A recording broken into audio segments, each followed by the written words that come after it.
Всяка форма на изразяване е изкуство, дори да не е някоя от традиционните форми, като рисуване, писане, музика.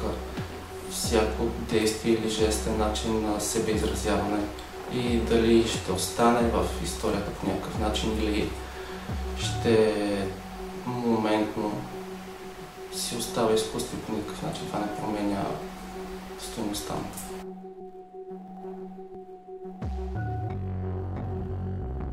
Аз съм Кристиян, завършил съм фотография и психология на изкуството и се занимавам предимно с по-абстрактни и неконвенционални подходи към изкуството, като до голяма степен се вдъхновявам от литература, кино и най-вече музика.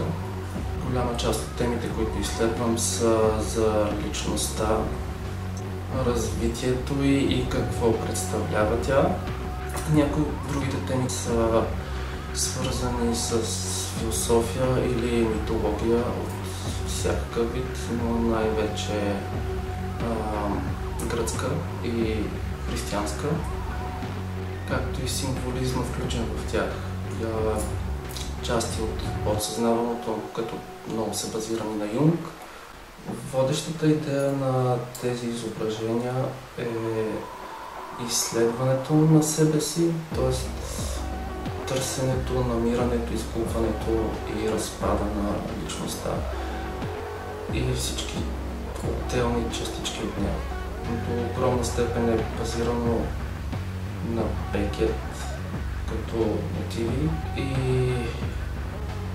различните идеи, които човек има за себе си в различни етапи от живота си, представени по различен начин.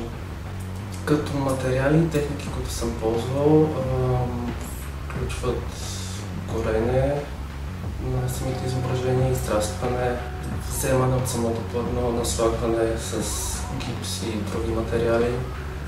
В общи линии се търси и самото изграждане на платното като образ и отнемането от него на ненужни части.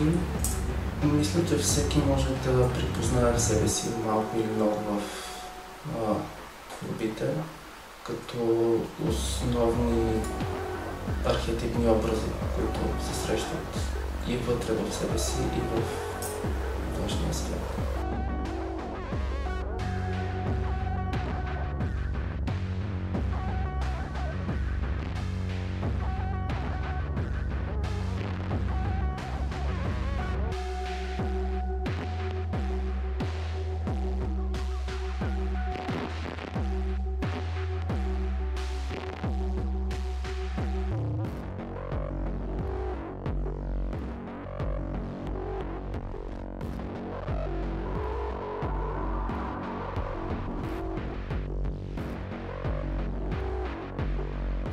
Като граница изкуството не би могло да срещне нищо, което да го спре.